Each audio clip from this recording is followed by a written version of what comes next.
Yo, this is Top Flight, and we're back on our inpatient journey, renting Chris Webby Mason Jar. Okay, this is this might be the chronic track. That's Nah, what you. I just think that because I used to put so much stuff in mason jars, but I could be completely wrong. You know what I mean? But I know Webby's a smoker. Well, Webby's in Colorado. We brought him to the dispensary. That is the truth. I see the event tickets because I seen someone who responded on the what's it called with these dates that rent is going to be out in a couple different spots. What part? In America? Or? Nah, United Kingdom. That's pretty dope. So yeah, let's check out the Inpatient renting Chris Webby Mason Jar. You know what would be an interesting conversation to have with those two is be like, what's the difference of grinding from the bottom to where you're at in different countries and going over different strategies or different challenges, because I'd assume some of the politics are the same and some of them are completely different. That would, you know what I mean? That would be a good idea, because even some of the things that hinder you here might not be the same, like law-wise. Like we've seen it even in cities, like now you can't put posters up in some cities and it's illegal. Like, is that the same over there? And like, it's tons of different things, because you'd wonder, because if you remember when we went into some independent markets that weren't as like far as like the LAs and stuff like that, and then you could just do almost anything you wanted. Yeah.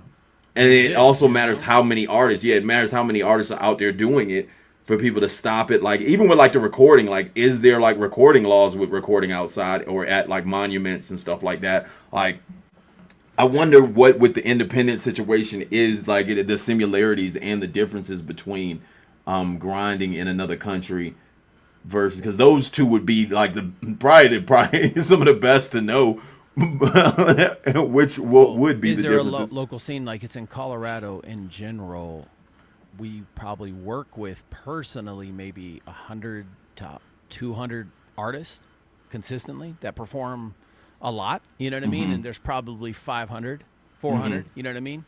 When we started, there may have been 50, you know what I mean? So I wonder out there, and when there's a lot more artists, that could be two things. It could be great, or it could also be a lot more competitive if it's crabs in a barrel and you can't figure out how to get out of the barrel. You know what I mean? So, well, let's dive into this. I've been on a way, cutting ketamine with a Home Depot card, and it's got me on a way, quarter ounce in a mushroom chocolate bar. Yeah, it's got me on a wave. I've been on a wave. Yeah, we're so high that JP forgot how to make beats. Now he's drumming on a mason jar.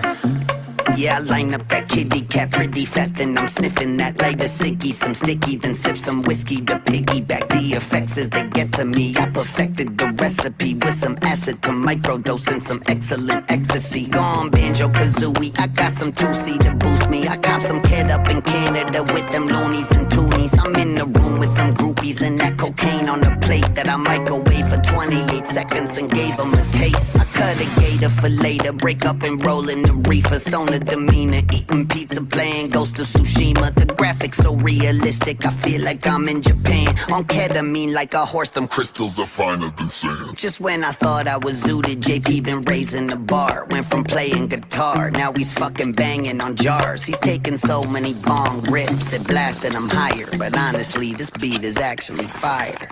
I've been on a way, cutting ketamine with a Home Depot card, and it's got me on a way, quarter ounce in a mushroom chocolate bar. Yeah, it's got me on a wave.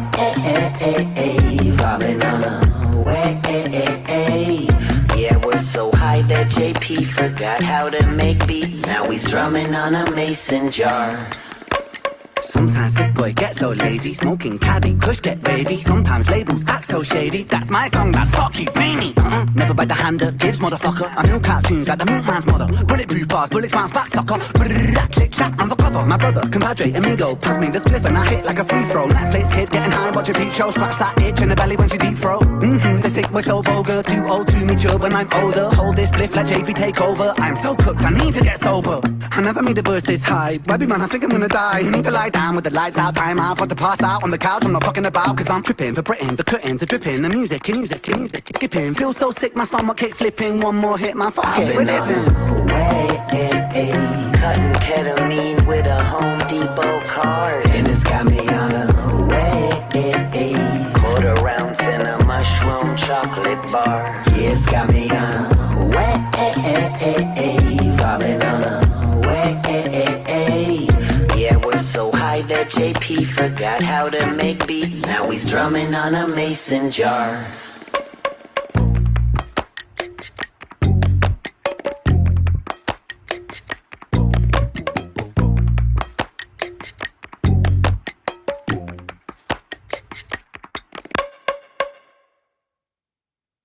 At IHG.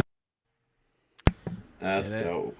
They on that dim joints where you just take some dope things around the house and make it. That was different than I was thinking it was going to be.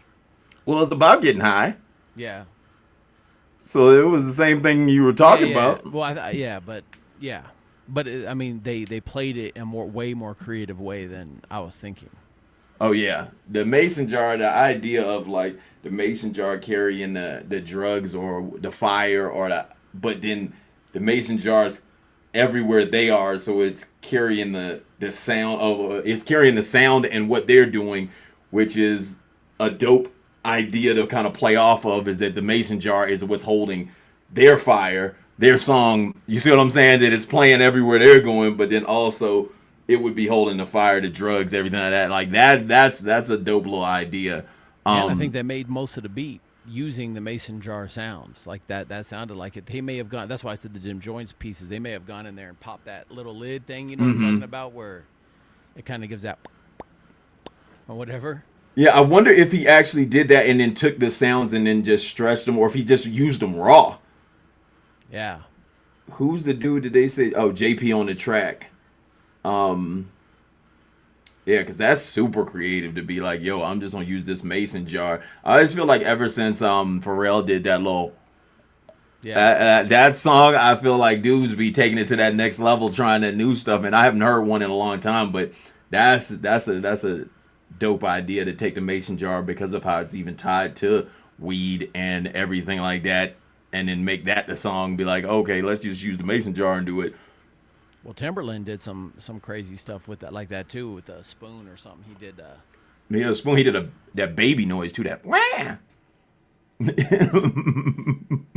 just love the creativity. So shout out to Ren and Webby on Impatient, their album Mason Jar. Let's go. Like, comment, subscribe.